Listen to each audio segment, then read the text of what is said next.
Bonjour, exercice 2.6 TD2, les tableaux croisés dynamiques avec des exemples sur les automobiles. Alors, sur cet exercice, vous avez l'énoncé dans le premier onglet et vous avez les données sur lesquelles on va travailler dans le deuxième onglet qu'on a appelé données. Sur les questions qui sont posées, question 1, on demande d'établir le nombre de voitures vendues par vendeur avec distinction du carburant. Alors, on va d'abord, parce que là on voit qu'il y a un tableau croisé dynamique à créer, on va tout d'abord sélectionner les données. Donc je vais dans Données, je clique, alors soit je sélectionne manuellement, j'en ai trop pris, donc comme ça, soit je clique sur n'importe quelle cellule et je fais CTRL étoile pour tout sélectionner.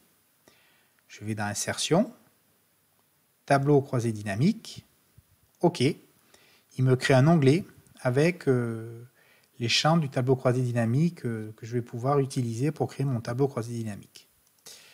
Question 1, établir le nombre de voitures vendues. Alors, vous voyez, juste dans la question, on voit le nombre de voitures vendues. Donc, on sait que c'est la donnée qu'on va analyser. C'est la donnée sur laquelle on va faire des calculs. Donc, déjà, au niveau des données qu'on me donne ici, on a le nombre de voitures qui est donné à ce niveau-là. On regarde les données, parce qu'on a la marque des voitures, on a le carburant des voitures, le prénom du vendeur, et combien il a vendu de voitures de telle marque, avec tel carburant. Donc je veux le nombre de voitures vendues au niveau de la question. Donc ce qui veut dire que le nombre, c'est la donnée que je vais analyser, il y a un calcul à faire dessus, donc je la positionne dans la partie valeur, ici. Déjà là, j'ai 166 voitures qui ont été vendues, toutes marques, tout carburant et tout vendeur confondus.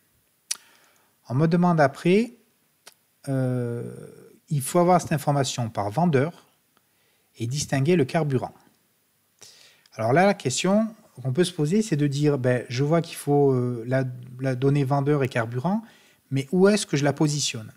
Donc là, il n'y a pas de règle définie, où je dirais que plutôt c'est sur un principe de dire il faut que le tableau soit lisible. Donc il n'y a pas de règle d'or à donner. Vous pouvez faire des tests. Si je prends par exemple le vendeur, je le mets ici. Donc on voit là, Alain a vendu 84 voitures et Pierre 82 voitures. Et puis le carburant, c'est vrai que je pourrais le mettre toujours au niveau de la ligne. Ça fait ce type de tableau. Ou mettre au niveau de la colonne. Ça fait ce type de tableau.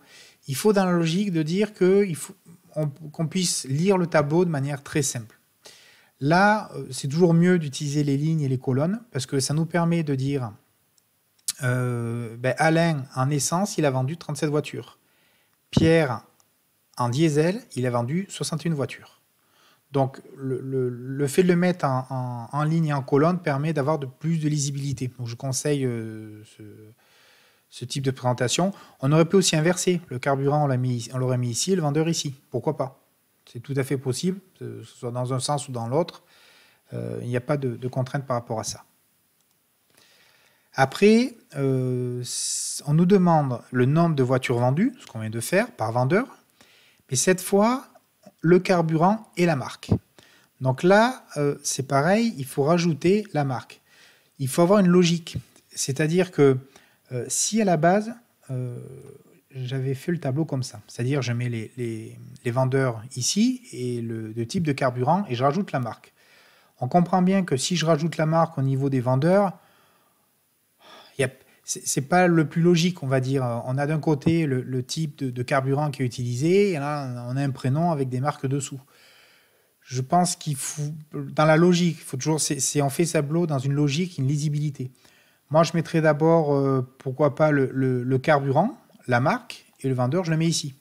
Comme ça, on voit qu'en diesel et par marque, on voit combien ils ont vendu de voitures, de même avec l'essence.